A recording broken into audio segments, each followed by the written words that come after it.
اعوذ باللہ من الشیطان الرجیم، بسم اللہ الرحمن الرحیم۔ میرے محترم اور پیارے ناظرین، السلام علیکم۔ میری دعا ہے رب عظیم اپنے حبیب کے صدقے کروڑوں نعمتیں رحمتیں برکتیں ہر مسلمان عطا فرمائے اور ہمارے ملک کو تا قیامت ہر بری آفات سے اپنے حفظ و امان میں رکھے، آمین۔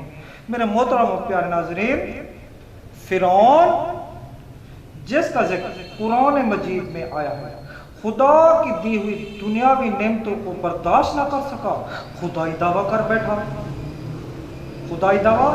بیٹھا اور مخلوق خدا پر طرح طرح کے ظلم کرتا تھا۔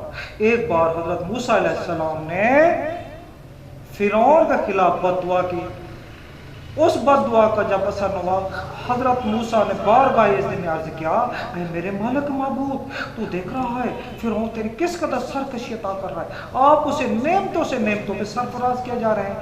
تو حضرت موسیٰ کو خطاب قدرت ہوا، اے موسیٰ تم اس کی سرکشیوں کو تو دیکھ رہے، یہ کیوں نہیں دیکھتے کہ اس کے محل کے صدر دروازے پر بسم اللہ الرحمن الرحیم لکھا ہوا ہے، بسم اللہ الرحمن الرحیم لکھا ہوا ہے۔ میرے محترم و پیارے ناظرین، بسم اللہ کی ایک برکت آپ نے سن لی۔ میرے پیارے ناظرین، اکثر لوگ کہتے ہیں ہم کسی کا تعویذ نہیں پہنتے، کسی کا تعویذ نہیں لٹکاتے، تو میری ان سے گزارش ہے، گھر کہ صدر دروازے کے اندر یا باہر ایک دفعہ بسم اللہ شریف لکھیں۔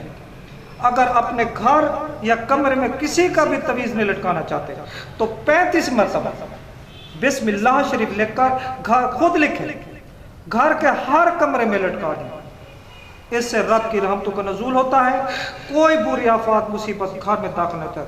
اگر آپ کا کاروبار ہے، کاشتکاری کے لیے خاص طور پہ اس بسم اللہ شریف کو 101 مرتبہ 111 مرتبہ یا اس سے زیادہ مرتبہ لکھ کر اس کی فوٹو کاپیاں کروانا چاہیں تو کروا سکتے ہیں، کاروباری جگہ پر رکھیں، زمین کاشتکار زمین میں نیچے دبا دیں، اس سے بہت زیادہ برکت ہوتی ہے، کوئی آفت مصیبت زمین کے نزدیک نہیں جاتی ہے۔ میرے پیارے ناظرین، بسم اللہ کی برکت سے زمین کی حفاظت ہوتی ہے، بسم اللہ کی برکت سے پیداوار زیادہ ہوتی ہے، جادو جنات اثر نہیں کرتے، بندش نہیں ہوتی اور ہمیشہ رب کی رحمتوں کا نزول ہوتا ہے۔